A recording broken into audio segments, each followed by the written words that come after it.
राधे राधे। जय श्री कृष्णा। 16 सोमवार व्रत कथा एवं आरती। एक बार भगवान महादेव के मृत्युलोक पृथ्वीलोक में भ्रमण करने की इच्छा हुई तो वह माता पार्वती के साथ भ्रमण पर निकल पड़े। भ्रमण करते करते वे विदर्भ देश की अमरावती नामक अति रमणीक नगरी में पहुँचे। अमरावती नगरी सभी तरह के सुखों से परिपूर्ण थी। वहाँ के राजा ने अति रमणीक शिवजी का मंदिर बनवाया था। उसमें भगवान महादेव भगवती पार्वती के साथ गए। वहाँ माता पार्वती भगवान शंकर जी से बोली, हे प्रभु, आज हम दोनों चौसर खेलेंगे। शिवजी ने माता पार्वती की बात को मान लिया और चौसर खेलने लगे। माता पार्वती ने मंदिर के पुजारी से पूछा, पुजारी जी बताओ, इस खेल में दोनों में से किसकी जीत होगी? पुजारी जी ने बिना विचारे कह दिया कि भगवान महादेव जी की जीत होगी। थोड़ी देर में खेल समाप्त हुआ और माता पार्वती की जीत हुई। अब माता पार्वती ने पुजारी जी को झूठ बोलने के अपराध में श्राप देना चाहा। तब भगवान महादेव ने पार्वती जी को बहुत समझाया, लेकिन वे नहीं मानी और उन्होंने पुजारी जी को कोढ़ी होने का श्राप दे दिया। कुछ समय बाद पार्वती जी के श्राप के अनुसार पुजारी जी के शरीर में कोढ़ पैदा हो गया। इस कारण पुजारी जी बहुत दुखी रहने लगा। इस प्रकार कष्ट भोगते हुए कई दिन बीत गए। एक दिन स्वर्गलोक की अप्सराएं शिवजी की पूजा करने के लिए उसी मंदिर में आई और उन्होंने पुजारी जी के कोढ़ के कष्ट को देखकर बड़े दया भाव से उनसे यह रोग होने का कारण पूछा। पुजारी जी ने निसंकोच सारी बातें बता दी। तब भी अप्सराएं बोली, हे पुजारी, तुम अधिक दुखी मत हो, भगवान शिव जी तुम्हारे कष्टों को दूर कर देंगे। तुम भक्त भाव से 16 सोमवार का व्रत करो। पुजारी ने अप्सराओं से 16 सोमवार के व्रत की विधि पूछी। अप्सराओं ने बताया कि जिस दिन सोमवार हो उस दिन भक्त के साथ व्रत करो और स्वस्थ वस्त्र पहनकर आधा सेर गेहूं का आटा लो और उसकी बाटी बनाकर गुड़ और घी मिलाकर चूरमा बनाओ। अब उसके 3 भाग करो। घी, गुड़, धूप, दीप, पुंगी फल, बेलपत्र, जनेऊ, जोड़ा, चंदन, अक्षत, पुष्पात के द्वारा प्रदोष काल में भगवान शंकर की विधि पूर्वक पूजा करो। पूजा करने के पश्चात तीनों भागों में से एक भाग शिवजी को अर्पण करो और बाकी 2 भागों को शिवजी के प्रसाद के रूप में उपस्थित जनों में बांट दो और फिर स्वयं भी प्रसाद ग्रहण करो। इस विधि से 16 सोमवार व्रत करो। फिर 17वें सोमवार के दिन पाव सेर गेहूं के आटे की बाटी बनाकर और उसमें घी तथा गुड़ मिलाकर चूरमा बनाओ और शिवजी का भोग लगाकर उपस्थित भक्तों में बांट दो। बाद में स्वयं सब परिवार प्रसाद ग्रहण करो तो भगवान शिवजी की कृपा से तुम्हारे मनोरथ पूर्ण हो जाएंगे। ऐसा कहकर अप्सराएं स्वर्ग को चली गईं। ब्राह्मण ने यथाविध 16 सोमवार का व्रत किया तथा शिवजी की कृपा से कोढ़ से मुक्त होकर आनंद पूर्वक रहने लगा। कुछ दिन बाद जब पुनः भगवान शिव और माता पार्वती उस मंदिर में आए तब ब्राह्मण को निरोग देखकर माता पार्वती ने ब्राह्मण से रोग मुक्त होने का उपाय पूछा तो ब्राह्मण ने 16 सोमवार व्रत के विषय में बताया। तब माता पार्वती ने अति प्रसन्न होकर ब्राह्मण से व्रत की विधि पूछी और फिर उसी विधि के अनुसार व्रत करने शुरू कर दिए। उन्होंने व्रत करते हुए कामना की कि उनका पुत्र उनके पास वापस लौट आए। व्रत करने के बाद उनकी मनोकामना पूर्ण हुई और उनके रूठे पुत्र स्वामी कार्तिक जी माता के आज्ञाकारी हुए। कार्तिकेय जी ने अपने इस विचार परिवर्तन का रहस्य जानना चाहा। तब वे माता पार्वती से बोले, हे माता जी, आपने ऐसा कौन सा तप किया जिससे मेरा मन आपका आज्ञाकारी हुआ? तब माता पार्वती ने कहा कि उन्होंने 16 सोमवार के व्रत किए थे। स्वामी कार्तिक जी बोले, मैं भी इस व्रत को करूंगा क्योंकि मेरा प्रिय मित्र ब्राह्मण बहुत दुखी मन से परदेश गया है। मुझे उससे मिलने की बहुत इच्छा हो रही है। कार्तिक जी ने भी यह व्रत किया और उन्हें उनका प्रिय मित्र मिल गया। उस मित्र ने उनसे आकाश में मिलने का रहस्य पूछा तो वे बोले, हे मित्र, मैंने तुमसे मिलने की इच्छा से 16 सोमवार का व्रत किया था। अब ब्राह्मण मित्र को भी अपनी विवाह की इच्छा हुई। स्वामी कार्तिक जी ने से व्रत की विधि पूछकर उसने भी यथाविध व्रत किया। व्रत के प्रभाव से जब वह किसी काम से के संबंध में विदेश गया तो वहाँ के राजा की लड़की का स्वयंवर था। राजा ने शर्त रखी थी कि जिस राजकुमार के गले में उसकी हथनी माला डालेगी वह उसी के साथ अपनी प्यारी पुत्री का विवाह कर देगा। भगवान शिव की कृपा से ब्राह्मण भी स्वयंवर देखने की इच्छा से राजसभा में एक और जा बैठ गया। नियत समय पर पूरी तरह सजी हुई हथनी आई और उसने उस ब्राह्मण के गले में माला डाल दी। राजा की शर्त के अनुसार बड़ी धूमधाम से राजकुमारी का विवाह उस सुंदर ब्राह्मण के साथ कर दिया गया। राजा ने ब्राह्मण को बहुत सा धन और सम्मान देकर संतुष्ट किया। ब्राह्मण सुंदर राजकुमारी के साथ सुख से जीवन व्यतीत करने लगा।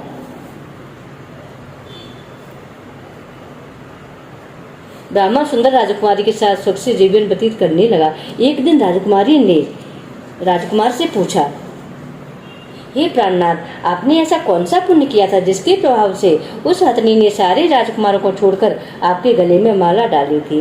ब्राह्मण ने कहा, हे प्रिय, मैंने अपने मित्र कार्तिकेय जी के कथा अनुसार 16 सोमवार का व्रत किया था, जिसके प्रभाव से मुझे तुम जैसी रूपवती पत्नी मिली है।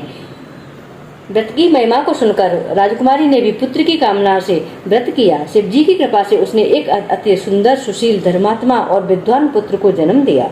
माता पिता दोनों उस देव पुत्र को पाकर अति प्रसन्न हुए और उसका लालन पालन करने लगे। जब पुत्र 16 वर्ष का हुआ तो एक दिन उसने अपनी माता से पूछा, हे माँ, तुमने ऐसा कौन सा व्रत किया जो मेरे जैसे पुत्र को जन्म दिया? तब माता ने पुत्र को अपने किए हुए 16 सोमवार के व्रत को विधि सहित बताया।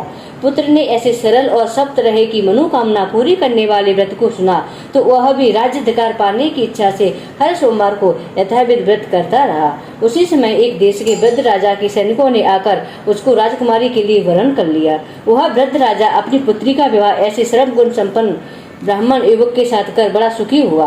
वृद्ध राजा का स्वर्गवास हो जाने पर इसी ब्राह्मण बालक को गद्दी पर बिठाया गया।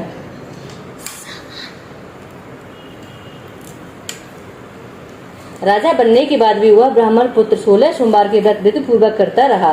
जब 17वां सोमवार आया तो ब्राह्मण पुत्र ने अपनी पत्नी से सारी पूजन सामग्री लेकर शिव जी की कृपा से शिव जी की पूजा के लिए शिवालय चलने को कहा, परंतु उसकी पत्नी ने उसकी आज्ञा की परवाह नहीं की। उसने सारी पूजन सामग्रियां दास दासियों द्वारा शिवालय भिजवा दी और स्वयं मंदिर नहीं गई। जब राजा ने भगवान शिव का पूजन समाप्त किया तब एक आकाशवाणी हुई, हे राजा, तुम अपनी रानी को राजमहल से निकाल दो, नहीं तो तुम्हारा सर्वनाश हो जाएगा। आकाशवाणी को सुनकर राजा भयभीत हो गया और तत्काल ही मंत्रण गृह में आकर उसने अपने सभासदों से मंत्रणा की।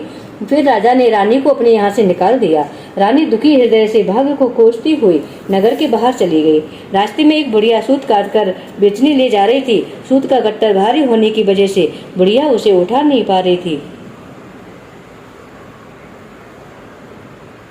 बुढ़िया ने रानी से वह गट्टर उठाकर चलने को कहा। रानी ने बुढ़िया के सिर से सूत की गठरी उतारकर अपने सिर पर रख ली। थोड़ी ही देर बाद बहुत तेज आंधी आई और बुढ़िया का सूत पोटली सहित उड़ गया। बेचारी बुढ़िया पछताती रह गई और उस रानी को कोसती हुई अपने घर वापस लौट गई। अब चलते चलते रानी एक तेली के यहाँ पहुंची तो तेली के सारे मटके शिवजी की प्रकोप के उसी समय चटक गए। ऐसी दशा देखकर तेली ने रानी को वहाँ से भगा दिया। इस प्रकार रानी बहुत दुख पाती हुई एक नदी के तट पर पहुंची तो नदी का सारा जल सूख गया। फिर रानी एक सरोवर में सीढ़ी से उतरकर पानी पीने को गई तो उसके हाथ का जल स्पर्श होते ही जल में असंख्य कीड़े तैरने लगे। रानी अपने भाग्य को दोष देते हुए उसी जल को पीकर पेड़ की शीतल छाया में विश्राम करने को गई। वह रानी जिस भी पेड़ के नीचे जाती उसी पेड़ के पत्ते तुरंत गिर जाते। वन, सरोवर और जल की ऐसी दशा देखकर गाय चराते ग्वालों ने समीप के मंदिर के पुजारी को सारी बातें बताई। पुजारी जी के कहने पर ग्वाले रानी को पकड़कर पुजारी जी के पास ले गए। रानी की मुख की कांति और शरीर की शोभा को देखकर पुजारी जी ने सोचा कि यह अवश्य कोई किस्मत की मारी कुलीन स्त्री है। ऐसा सोचकर पुजारी ने रानी से कहा, हे पुत्री, मैं तुमको अपनी पुत्री के समान रखूंगा। तुम मेरे आश्रम में ही रहो, मैं तुमको किसी प्रकार का कष्ट नहीं दूंगा। पुजारी जी के ऐसे वचन सुनकर रानी को धीरज मिला और वह आश्रम में रहने लगी। परंतु आश्रम में रानी जो भोजन बनाती वह सड़ जाता, जल भर के लाती उसमें कीड़े तैरने लगते। अब तो पुजारी जी भी बहुत दुखी हुए और उन्होंने रानी से पूछा, हे बेटी, तुम्हारे ऊपर कौन से देवता का कोप है जिससे तुम्हारी ऐसी दशा हुई है? पुजारी जी की बात सुनकर रानी ने भगवान शिव की पूजा का बहिष्कार करने का सारी कथा सुनाई। तो पुजारी जी ने रानी से कहा, देवी, तुम सारे मनोरथों को पूर्ण करने वाले 16 सोमवार का व्रत करो, उसके प्रभाव से तुम अपने कष्ट से मुक्ति पा सकोगे। पुजारी जी की बात सुनकर रानी ने 16 सोमवार व्रत को विधिवत संपन्न किया और 17वें सोमवार को व्रत का उद्यापन किया। व्रत के प्रभाव से राजा के हृदय में विचार आया कि रानी को गए हुए बहुत समय व्यतीत हो गया है, वह न जाने कहां कहां भटक रही होगी, उसे ढूंढकर वापस लाना चाहिए। यह सोचकर राजा ने रानी की तलाश में चारों दिशाओं में दूत भेजे। वे दूत रानी को ढूंढते हुए पुजारी जी के आश्रम में पहुंचे। वहां रानी को पाकर उन्होंने पुजारी जी से रानी को भेजने को कहा, परंतु पुजारी जी ने उनसे मना कर दिया। तब दूत चुपचाप लौट गए और आकर महाराज के सम्मुख रानी का पता बतलाया। रानी का पता पाकर राजा स्वयं पुजारी जी के आश्रम में गए और पुजारी जी से आदर पूर्वक बोले, महाराज, जो देवी आपके आश्रम में रहती है वह मेरी पत्नी है। शिवजी के कोप के कारण मैंने इसे त्याग दिया था। अब शिवजी का प्रकोप इस पर शांत हो गया है। शिवजी का प्रकोप शांत हो गया, इसलिए मैं इसे लेने आया हूँ। कृपया इसे मेरे साथ जाने की आज्ञा दीजिए। पुजारी जी ने राजा के साथ वचन को सत्य जानकर रानी को राजा के साथ विदा किया। रानी खुशी खुशी राजा के साथ महल में आई। नगर में अनेक प्रकार के बाजे बजने लगे। नगर वासियों ने पूरे नगर तोरण को बंधन बारों से नाना प्रकार से सजाया। घर घर में मंगल गान होने लगे। राजा ने अनेक तरह से ब्राह्मणों को दान आदि देकर संतुष्ट किया। याचकों को धन, अन्न, वस्त्र, धन आदि दिया। इस प्रकार राजा शिवजी की कृपा का पात्र हो राजधानी में रानी के साथ सुख पूर्वक रहने लगा। भगवान शिवजी की कृपा से उसे एक सुंदर पुत्र हुआ। विधिवत शिव पूजन करते हुए इस लोक में अनेकानेक सुखों को भोगने के बाद वे दोनों शिव धाम को पधारे। इस प्रकार जो मनुष्य मनसा वाचा कर्मणा भक्त सहित 16 सोमवार का व्रत, पूजन इत्यादि विधिवत करता है, वह इस लोक में सारे सुखों को भोगकर अंत में शिव धाम को प्राप्त होता है।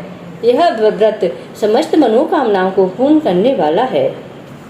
बोलो माँ शिवजी भगवान की जय, माँ पार्वती की जय। शिवजी की आरती।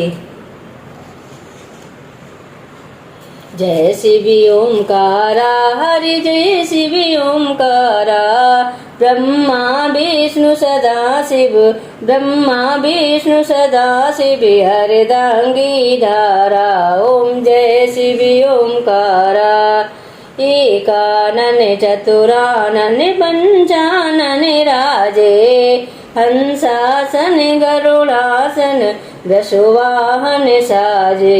ओम जय शिव ओंकारा। दो भुज चार चतुर भुज, 10 भुज अति सोए। तेरे गोड़े रूप ने रखता त्रिभुवन जन मोहे। ओम जय शिव ओंकारा। अक्षमाला वनमाला मुंडमाला धारी, चंदन मृग मद सोए भोले शुभकारी। ओम जय शिव ओंकारा। श्वेतांबर पीतांबर बागंबर अंगे, शनिकाधिक ब्रह्माधिक भूताधिक संगे। ओम जय शिव ओंकारा। करके मादक मांडल चक्र त्रिशूल धरता, जग करता जग भरता जग संहार करता। ओम जय शिव ओंकारा। ब्रह्मा विष्णु सदा शिव जानति अविवेका, प्रणवाक्षर में सोवित ये तीनों एका। ओम जय शिव ओंकारा। तेरे गोड़े शिव जी की आरती जो कोई नर गावे, कहत शिवानंद स्वामी, कहत हरि हरि स्वामी, सुख संपत्ति पावे। ओम जय शिव ओंकारा। जय शिव ओंकारा, हरि जय शिव ओंकारा। ब्रह्मा विष्णु सदा शिव, ब्रह्मा विष्णु सदा शिव, हरदांगी धारा। ओम जय शिव ओंकारा। बोलो करुणा निधान भगवान शिव शंकर की जय, माता पार्वती की जय। हर हर महादेव, हर हर महादेव, हर हर महादेव।